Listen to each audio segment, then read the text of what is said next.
আজ তোমাদের নিয়ে যাব পাহাড়ে, আর তোমাদের শোনাবো রাজকুমার, রাজকুমারী আর এক দৈত্যের গল্প। এই হলো সুন্দর পাহাড় ঘেরা রাজ্য ইন্দ্রপুরী। সেই রাজ্যের রাজা ছিলেন রাজা বিশ্বনাথ।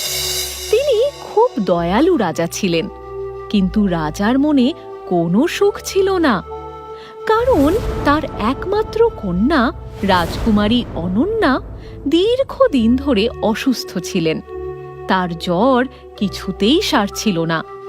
বিভিন্ন দেশ থেকে নামী চিকিৎসকরা রাজকুমারীকে চিকিৎসা করতে আসলেও তারা রাজকুমারীকে সুস্থ করতে পারেন না। হঠাৎ একদিন, জয় রাজা বিশ্বনাথের জয়। মহারাজ, যদি অভয় দেন তাহলে একটা কথা বলি।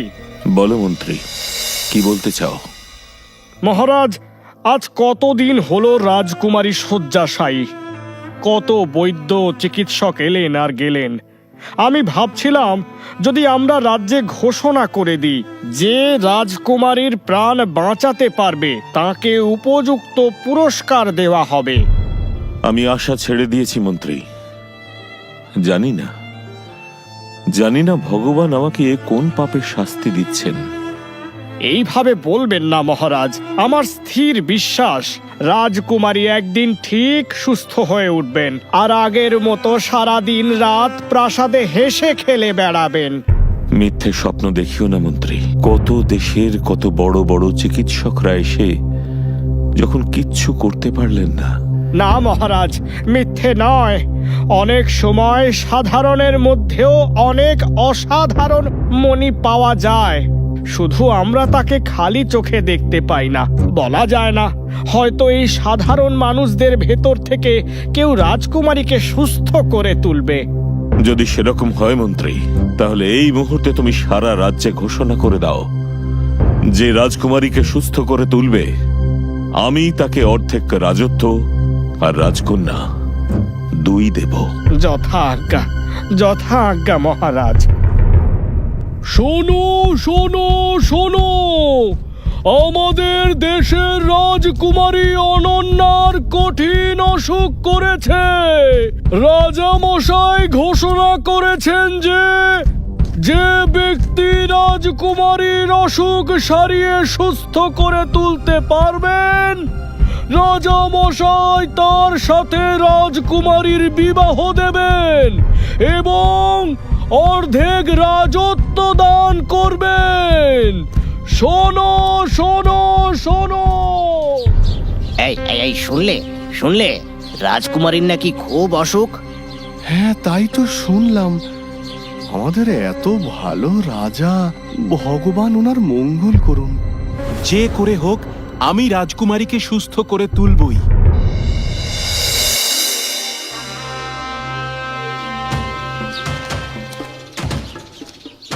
মহারাজ,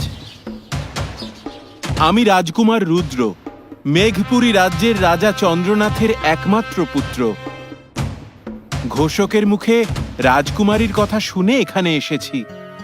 আমাকে দয়া করে অনুমতি দিন, আমি রাজকুমারীকে একবার দেখতে চাই। যে করেই হোক আমি রাজকুমারীকে সুস্থ করে তুলবই। বেশ, তুমি যখন বলছো তখন নিজের চোখেই একবার রাজকুমারীকে না হয় দেখে নাও।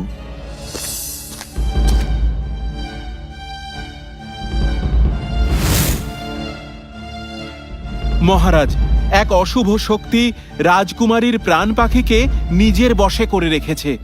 আমাকে জানতেই হবে কে সেই অশুভ শক্তি। কি বলছো তুমি রাজকুমার? অশুভ শক্তি? হ্যাঁ মহারাজ, অশুভ শক্তি। তবে আপনি চিন্তা করবেন না, যত শীঘ্র সম্ভব আমি খুঁজে বের করবই কে আছে এই সব কিছুর মূলে। আচ্ছা মহারাজ, কবে থেকে রাজকুমারীর এই দশা হয়েছে বলবেন? রাজ্যের দক্ষিণ পূর্ব দিকে যে ভগ্ন মন্দির রয়েছে সেখানে জন্মদিনের দিন রাজকুমারী তার বান্ধবীদের সঙ্গে ঘুরতে গিয়েছিল।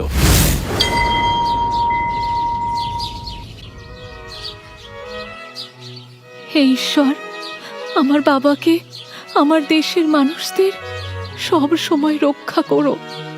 ওদের কোনো দিন যেন কোনো ক্ষতি না হয়।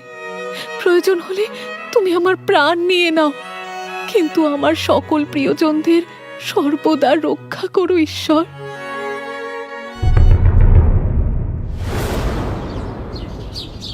আমার খুব খিদে পেয়েছে, কিন্তু এখন রাজপ্রাসাদে ফিরে যেতে অনেক সময় লাগবে। তার থেকে ভালো কোথাও বসে বিশ্রাম নেওয়া যাক। ওই দেখো রাজকুমারী, সামনে একটা বাগান দেখা যাচ্ছে, আমরা বরং ওইখানেই যাই। সত্যি তো, কি অপূর্ব লাল রঙের ফলের বাগান। চলো ওখানেই যাই। কি অদ্ভুত দেখতে এই ফলগুলো, কি সুন্দর লাল টুকটুকে। খুব খিদে পেয়েছে, একটা ফল বরং পেড়ে খাই।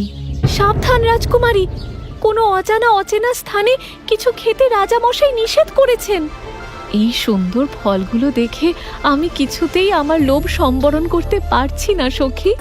একটা ফল আমাকে খেতেই হবে।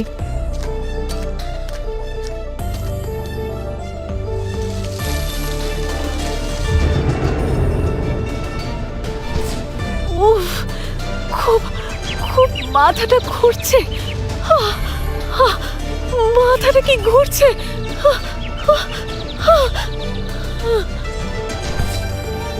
রাজকুমারী! সেই দিন থেকে রাজকুমারীর জ্বর আসে, আর সেই থেকে আজ অবধি রাজকুমারীর জ্ঞান ফিরে আসেনি। শুধু প্রাণটুকুই যা আছে। যা করবে তাড়াতাড়ি করো রাজকুমার। যত দিন যাচ্ছে রাজকুমারী ততই যেন শুকিয়ে যাচ্ছে।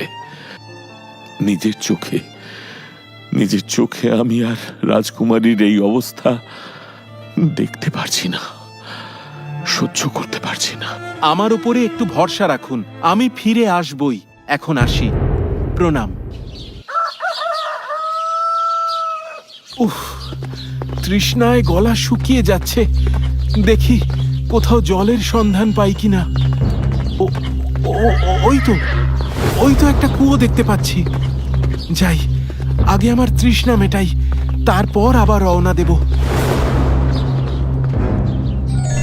আমাকে যত শীঘ্র সম্ভব ওই ভগ্ন মন্দিরের কাছে যেতেই হবে। ওই লাল ফলের বনের মধ্যেই রাজকুমারীর অসুস্থ হওয়ার কারণ লুকিয়ে আছে। যে করেই হোক আজ সন্ধ্যা হওয়ার পূর্বে আমাকে ওই স্থানে পৌঁছতেই হবে। এ আবার কি ভারী অদ্ভুত বিষয় তো। বালতি ওপরে আসছে না কেন? বাঁচাও, বাঁচাও!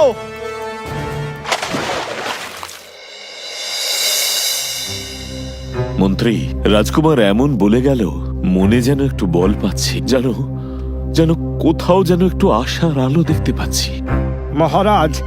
মহারাজ, আমার মনে হয় রাজকুমার কিছু একটা ব্যবস্থা করবে। আপনি চিন্তা করবেন না মহারাজ। আমাদের রাজকুমারী খুব দয়ালু ছিলেন, ঈশ্বর নিশ্চয়ই ওনার ভালো করবেন।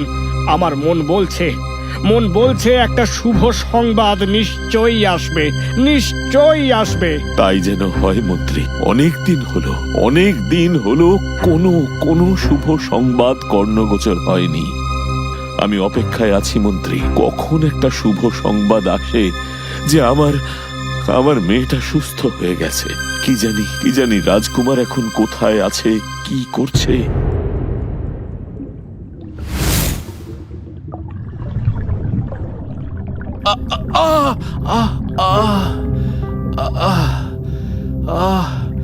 মাথাটা খুব ব্যথা করছে। কি করে যে এখানে চলে এলাম? কে আমাকে দড়ি ধরে টানলো? না, যে করেই হোক আমাকে এখান থেকে বের হতেই হবে। যে করেই হোক। এত অন্ধকার, কিছুই দেখতে পাচ্ছি না। যে করেই হোক রাজকুমারীকে সুস্থ করে তুলতেই হবে। ঈশ্বর আমাকে পথ দেখান প্রভু। আরে ওটা কি? যাই তো, গিয়ে দেখি।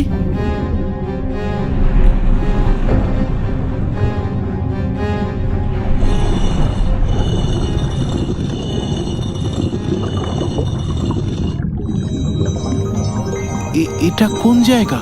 এত আলো! কুয়োর ভিতরে এরকম জায়গা এলো কোথা থেকে? আশ্চর্য। যাই, ভিতরে গিয়ে দেখি।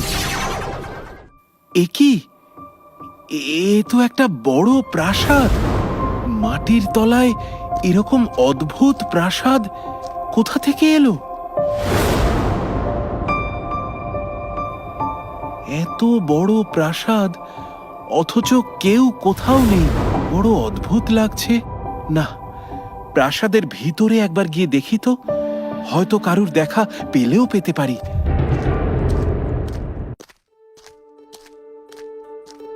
আরে, ওটা কি?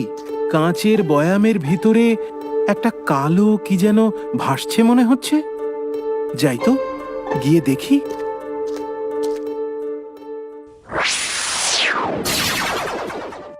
হে কি, কে কে কে কে কে কে তুমি? এখানেই বা কি করছো? ভয় পেও না, আমি তোমার কোনো ক্ষতি করব না। তুমি আমায় বন্দি দশা থেকে মুক্ত করেছ। আমি পাতালপুরীর রাজকুমার শঙ্খচূড়। এই প্রাসাদেই আমার জন্ম। এখানেই আমার সব পরিবার, আত্মীয় স্বজন থাকতো। কিন্তু ওই যে ভগ্ন মন্দিরের দুষ্ট পুরোহিত ভৃঙ্গি ও নিজের ক্ষমতার অপব্যবহার করে আমার মা, বাবা, এমনকি আমার বন্ধু বান্ধব, আত্মীয় স্বজন সবাইকে ওই লাল ফলের বাগানে বন্দি করে রেখেছে। আমি সেই সময় প্রাসাদে লুকিয়েছিলাম, তাই আমাকে আর ওই ফলের বাগানে বন্দি করতে পারেনি। কিন্তু ওর মন্ত্র বলে এই কাঁচের বয়ামের ভিতর এতদিন আমাকে বন্দি করে রেখেছিল। আমি রাজকুমার রুদ্র, মেঘপুরী রাজ্যের রাজা চন্দ্রনাথের একমাত্র পুত্র। ইন্দ্রপুরী রাজ্যের রাজকুমারী অনন্যা ওই লাল ফলের বাগানের ফল খেয়ে অসুস্থ হয়ে পড়েছে। তার জীবন মরণ সমস্যা। তাই আমি সেই ফলের বাগানের সন্ধানে এসেছি। যে করেই হোক রাজকুমারীকে সুস্থ করে তুলতেই হবে। শয়তান পুরোহিত ভৃঙ্গি মায়া দিয়ে ওই বাগানটা ভরিয়ে রেখেছে। ও একটা শয়তান, ও একটা দৈত্য। ওই পুরোহিত সবাইকে মায়ার আকর্ষণে ওই বাগানে টেনে নিয়ে যায়। তারপর যারা ওর লোভে পড়ে ওই ফল খায়, তাদের প্রাণ শক্তিকে ওই পুরোহিত নিজের বশে করে নেয়। তারপর তার থেকে প্রতিদিন একটু একটু করে প্রাণ শক্তি নিয়ে নিজে অমর হয়ে থাকতে চায়।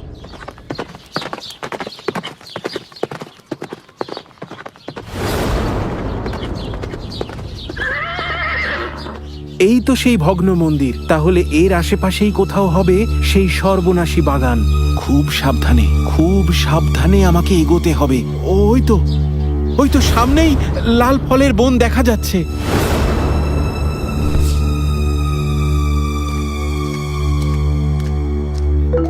হাতে তলোয়ার ধরে লাল ফলের বনের ভিতরে যেই গেছে, অমনি চারিদিক থেকে ঝোড়ো হাওয়া এসে রাজকুমারকে ঠেলে ফেলে দেয়।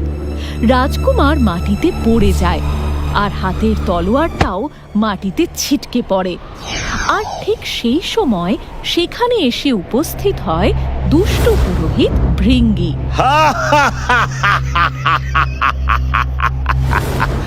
কি খবর? কি খবর তোমার রাজকুমার রুদ্র?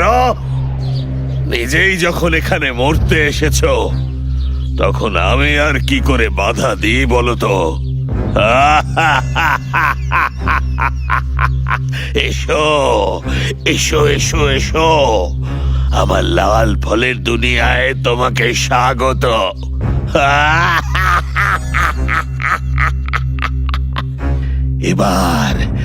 এবার আমি তোমার রক্ত খেয়ে সারা জীবনের মতো অমর হয়ে যাব।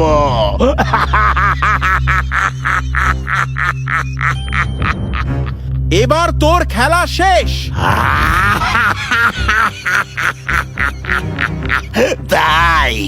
তাই নাকি? কে শেষ করবে আমার খেলা?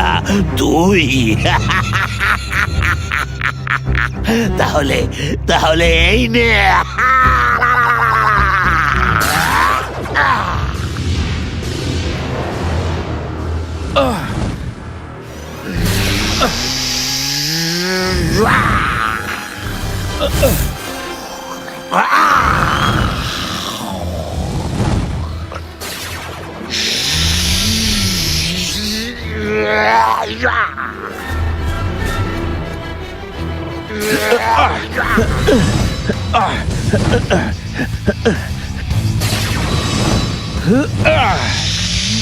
আমি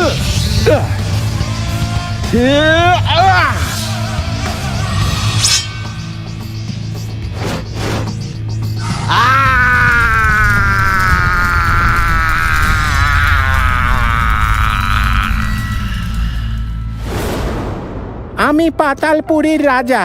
তোমার কাজে খুব খুশি হয়েছি কুমার। তোমার মতো বীর পরাক্রমী রাজকুমাররাই তো আমাদের দেশের ভবিষ্যৎ। তুমি আমাদের জীবন দান করেছো। বলো বলো তুমি কি চাও? ইন্দ্রপুরী রাজ্যের রাজকুমারী অনন্যা যাতে সম্পূর্ণ সুস্থ হয়ে যায়, আপনি আমায় সেই আশীর্বাদ করুন। ওম হিং চিং ছট, ওম হিং চিং ছট। এই নাও, এই নাও রাজকুমার। এই ফল নিয়ে তুমি রাজকুমারীকে খাইয়ে দাও। রাজকুমারী সম্পূর্ণ সুস্থ হয়ে যাবেন। ধন্যবাদ, আপনাকে অশেষ ধন্যবাদ। আমি তাহলে আসি। পাতাল রাজকুমারকে বলবেন আমি ওনার কথা সর্বদা মনে রাখব।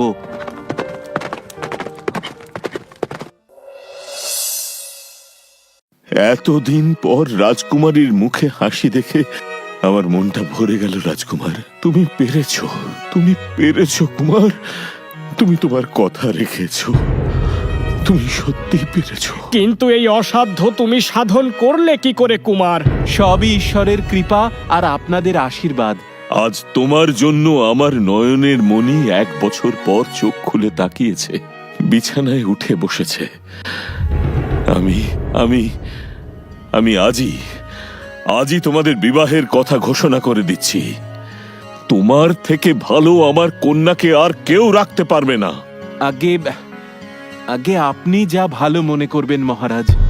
এরপর মেঘপুরী রাজ্যের রাজকুমার রুদ্রর সাথে ইন্দ্রপুরী রাজ্যের রাজকুমারী অনন্যার ধুমধাম করে বিবাহ সম্পন্ন হয় এবং রাজকুমার রুদ্র ইন্দ্রপুরী রাজ্যের অর্ধেক রাজত্ব পায়।